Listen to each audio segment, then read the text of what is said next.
This is going to be a long one. This is going to be difficult. This is going to be gross.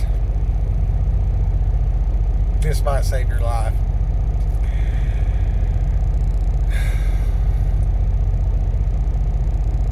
There's a series of things that I don't think the general public is aware of that I know from experience because that's how I grew up. We had a well that was 87 foot. And it was basically a pipe casing in the ground. We built an apparatus with a pulley, and we had a rope and a very narrow, long, elongated bucket called a well bucket. It had a little one-way flap valve on the bottom of it so you could drop it into the water, fill the bucket, pull the rope down because it's going through a pulley above us, and pull the bucket back up. Fun fact, as a kid, I could not pull the bucket out full of water. And one time I let it get too full, and I stood there and I hollered, "Help, help, help," and for 2 or 3 hours, and nobody came out. Finally, I just give out and let go, and the bucket goes zing, and the rope is flying through the pulley, and it goes bing. And my dad had tied a rope in, or tied a knot in the end of the rope about 5 foot past to fill the bucket so that we would not lose the well bucket. So the rope was shorter than the pipe casing going into the ground, and the pipe would fill with water because of well water. Yeah. So with 87 foot to water and an 88 foot length of rope, the 95 foot pipe, whatever the measurements were, I do not know. But the point was, the well bucket did not go out of the bottom of the pipe into the water in the ground, and it was retrievable, and the knot kept us from losing the well bucket. Well, he was smarter than I was, thank the Lord. And anyway, so I went in the house, I was all mad. I was like, "Man, y'all didn't hear me out there hollering?" They're like, "No." And then my mom said, "Well, why didn't you just put your foot on the rope?" I was like, "Oh." And there was other stuff around there. Like, when we went back out there, I think I already had filled up 2 5-gallon buckets, but I was supposed to get 4, and I was working on it. So I could have just put the bucket on the rope to hold it in place, whatever. Anyway, tie a knot in the rope so it don't go through the pulley. It has to be a big knot. Might need several knots in succession, and then loop them around and tie them together. Tie the other end of the rope to the well house, whatever is appropriate. Do not lose the well bucket. Okay, that's the good part. That'll save your life. You can get enough water to live. All right, yay, we will live. Okay, because we had to get water that way, and we had to get water for the livestock. It's a surprising amount of water. They weren't exactly camels, but there was 43 dogs, 20-something pigs, a horse, various other chickens, ducks, at one point a donkey. And he always said something like that. So, bit of a jackass. Anyway, we would go for days without a shower. And it's embarrassing. I will tell you right now, it's embarrassing and it's gross. And recently, I went down to Texas. Now, I have a personal policy that from I-10 south, you probably don't want to take a shower because these people have parasites and fungi, algae, and whatever else I'm not trying to find out. So, took a shower, went to work, whatever like that. Been at work now 13 days. 13 days. Now, this is embarrassing, and this is hard to admit. I just now took a shower. It's October 22nd. And it was, I don't know, I worked on the shower and stuff, took a shower, and then got in the truck and left. And drove around. Yeah, we're pushing 2 weeks. easy. And, got hung up. And, I was at the Loves in Florida. Totally could have went in there and took a shower. They wanted $25 and the shower was down. Last night where I stopped at, got in line for a shower. I needed to press on. There was 13 people waiting. I pressed on. Went to another Schulenburg stop. It's under construction. There's no shower. And just over and over and over, repeatedly, there has been a significant, substantial unavailability or expense I was not willing to pay or whatever else like that. And then I finally got here, took a shower, and the water's straight cold. Their hot water is out. So I'm taking a cold shower and everything like that. So when I'm taking the shower,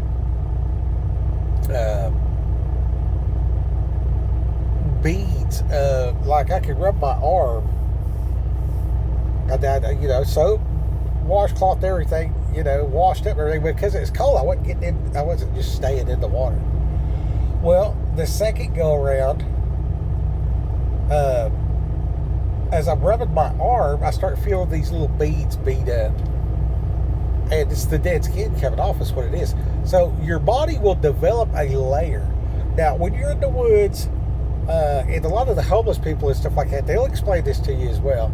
So your body has oils and dead skin. And those two combined, plus with your environment and stuff like that, over time, the bugs will leave you alone. And like I said, this is going to be a gross video, but this will save your life.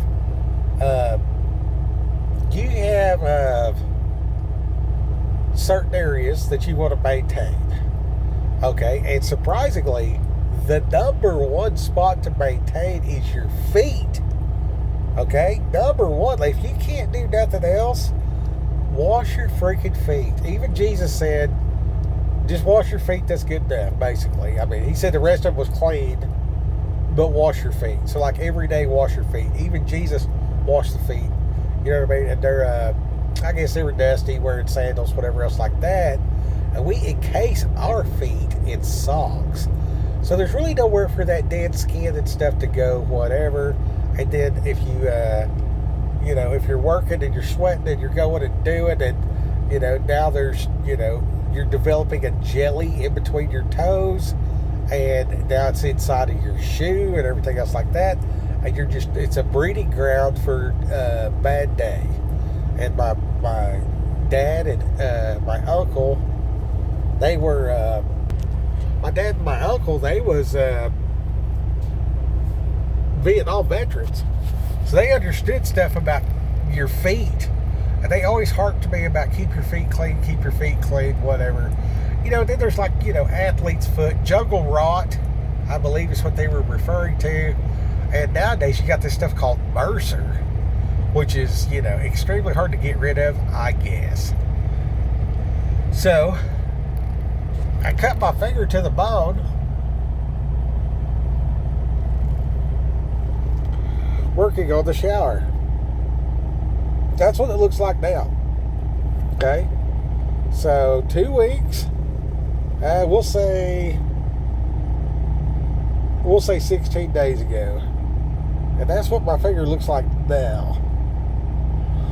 I did not do anything. I let it bleed out to clean and started to coagulate. I put some toilet paper on it, wrapped it with black tape the next day, and then proceeded to cut tile and everything else. You know what I mean? So opportunity for this thing to get infected was great. And it was red for a little bit. So it did get red. And for about a day, I guess. And then it just healed up. I just left it alone. I didn't pick at it or nothing. I didn't give it any special washing or nothing like that. Okay, the reason why my body does that is because I grew up without a shower. Okay, so a lot of these people will come out into the world and go camping. And, I mean, you can get sick. You can have all these different problems, man. I mean, the wrong thorn bush. Some people can't eat a peanut. Okay, now, is that due to genetics or vaccination schedules or whatever, I do not know. But I know you were fearfully and wonderfully created to where if you exercise to the point of, having big muscles, that is a process that takes years to develop. Okay, so we're talking about personal development. Full stop. Personal development and actual prepping. You need to go a week without a shower. You need to know what that's like. You need to prepare your body to where you can digest your preps. You need to prepare your body where you can function as a human being even though you have not showered. So you have your private areas, your armpits, your face, hands, and feet. You can get by with some dude wipes, okay? And I have used dude wipes a few times. Well, actually, a few dude wipes in succession for several days, okay? And I don't do shit. I'm just sitting in the truck. At one point, I slept for 52 hours. Now, going in and doing it and doing it and going in and doing in a grid down situation where we don't have the water to be taking a shower, okay? And it's dire straits. And everybody's doing without. Okay, there's going to be disease. And you're going to want your immune system on point. How are you going to do that? You're going to have to eat food that tastes like shit. Okay? And what does the guy say? If it tastes good, don't eat it. So, randomly pick from your preps some real old stuff, right? And look at what it is. And go buy some fresh that. And when you store stuff, it loses vitamins and minerals and everything else like that. So if you want to rotate your preps to keep them fresh, give that shit away to whatever, food bank, pantry, whatever. There's always somebody. Someone will eat that food. It's not going to waste. Buy new stuff. Eat new stuff. Redo your pantry. Don't prepare for the apocalypse by continuously eating 6-month-old food.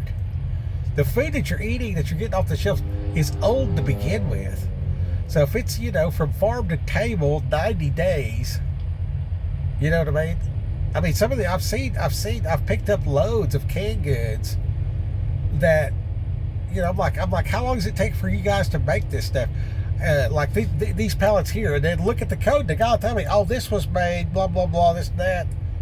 And look up the code, and at the factory, it's 90 days old before I'm loading it in the truck. I'm taking it to a distribution center. The distribution center's sending it out into the local community. And then they got to stock it on the shelf. When you go buy a can of corn, it's probably 6 months old. And then you put it on a shelf for a year and a half. And then you're eating that, putting a new can on the shelf and rotating your stocks, if you're doing it right. Okay, so the chances of your nutrition being deficient just due to shelf life and length of time from the farm to the table is significant. Okay, that's a probability. It's not even like, is it possible? Is out the door. Like, it's so possible that it's probable. That's probably what's happening to you. And you're compounding your lack of nutrition, which is compounding your want to eat more food, which is due to a lack of vitamins and minerals. So focus on your vitamins and minerals. Make sure that you have proper minerals and your salts and stuff like that do not go bad. If you got 1,000 pounds of salt, cool. You don't have to buy salt for the rest of your life. In the year 2050, how much is a pound of salt? Probably more expensive than it is right now. So it makes sense. If you want to buy honey, if you want to buy salt, if you want to buy sugar, if you want to buy bullets, band-aids, and all these other kind of stuff, you're starting to get out in the weeds. But if you're buying, you know, a can of chicken, you know, to make your chicken salad sandwich in the apocalypse, and then the apocalypse don't come, but you held on to this can for a year, now you're eating it a year later, just to be like, hey, am I going to get the shits off of this? Or I mix it with this, you know, rice. Here's a can of chicken. Here's my rice. I made dinner with this can of mushroom soup. You know what I mean? I put salt and pepper in it, and now I'm eating, right? We're going to see if we get the shits if we eat this for a week straight, right? Okay, well, just go buy the new shit. Just go buy the new stuff. And get used to it. And then the old stuff that you got, give it away. And then buy more new shit and put that in the place of your preps. I mean, you can do a yearly pantry check and just flip your shit by a year. And now all your preps will be a year old. So, you know what I mean? That's a solid chance to help your community. That's a solid chance to, you know, you're not really worried about getting the shits. You're more worried about your vitamin and nutrition because you want your health to be on point. When the balloon goes up or whatever, and there's a situation, you know what I mean? Is your finger going to heal in 2 weeks when you cut yourself to the bone with no first aid, just some toilet paper and some black tape? I keep getting it. Is your body conditioned to do that? Can you heal up like that? That is the question. And that comes from living hard. That comes from, you know, I seen a guy, he said, you're going to have to work a lot harder than sitting in that cubicle or sitting in that truck. And I was like, you know, you know, point taken, get out there and get to working around, you know, and stuff like that. And, you know, you need your exercise and everything else like that. But can you stay, if you got a shelter in place for 6 months and eat these beans and rice and ration it out to where everybody gets one handful of rice today, that's it. Can you do that? What does that look like? You know what, the first time that you had to fast for 3 days and drink freaking pond water and not have a shower for a month, you don't want to experience that for the first time all together with your family in the apocalypse. That's all I'm saying. That's all I'm saying. You know what I mean? I hope you never have to go a month without a shower. I literally know people in Oklahoma right now that do not have running water. And they've been living that way for a long time. And you probably would get sick if you went over there and lived at their house. If you're living in anywhere urban, if you live in San Antonio, within the city limits of San Antonio, in a house or apartment, and you leave that place and you go to Peggs, Oklahoma, and you go out on Slaughterhouse Road, there's a little rock house on the right side of the road, about halfway down it. Go sit in that rock house. It's a one-room shack that's been there for 100-something years. Go out there and spend a year living there with a $700 check, trying to survive. No water, no ride to town. Try it out. Try it out. Go out, go get in a semi truck, go drive around. Go drive around. Put in 70 hours of drive time every week for 10 years. Tell me what that does to your body. Tell me what that does to your soul. Tell me what that does. You know what I'm saying? Go out and start, 3 businesses and 2 ministries and set up systems and just fight and claw for 5 years and get it to where it's squared away and taking care of itself. See what that's like. You know what I mean? Whatever you're called to. There's no doubt in these things or whatever else like that, but your preparation for the power goes out is there's no power. And if a restart's 6 months under good conditions and a war is, waged or whatever else like that, what if we lose the war? Who's in power now? You know what I mean? What are you willing to go through before you go down there and take the mark of the beast so you can get a shower and something to eat? How long can you last without a shower? 2 weeks, a month, 5 years? Well, you might want to figure that out. I'm going to tell you right now, I was in there just now, took a shower, soap, water, whole 9 yards, and then the water warmed up, and after about 5 minutes, I just rubbed my hand down my arm, these little balled up, sometimes you put lotion on your legs or something like that. In the wintertime when you're all dried out, you try to rub it in, you get those little balls of dead skin on your legs. That happened to me on my arm. I literally feel lighter. It's like a snake shed its skin or something. That's what I'm talking about. If you don't know what that is, if you have not experienced that, you better try it out. You better get it on point, man. And I'm telling you right now that it's gross and it's hard to deal with. And there's a part in the Bible talks about when you're fasting, don't let nobody know. Okay, so just go on about your day like nothing's going on. You know what I'm saying? And if especially if you're the dad of the house, a parent, but especially a dad, see what that's like. You need reps and sets on this thing because they're all depending on you. Okay, so like everything you're doing, do more and no shower for 30 days. You might want to start with a week, work your way up to it, reps and sets, right? And it's a great contraceptive as well. So if you're trying to do right and purify yourself, do a little seed retention to build the testosterone. This is another, just that cold plunge hits different after you ain't had no shower for 2 weeks.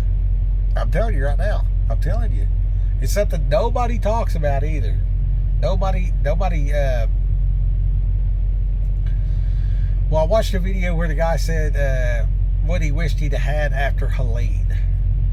And they had resources and they still had their house and stuff like that or whatever. And he's talking about pencil and paper and wished he had more fire extinguishers because the neighbor's house burnt down or whatever. And, just a battery operated radio, so you could like hear something, you know what I mean? And, yeah, he didn't say a whole lot. Well, he said paper plates, you know what I mean? Like he's like, it's so much work to do the dishes and all this kind of stuff like that. Well, when there ain't no dishes, because you're not eating, because there's no food, and you're not having a shower, how long till you take the mark of the beast to feed your family? That's the question. All right, Raquel.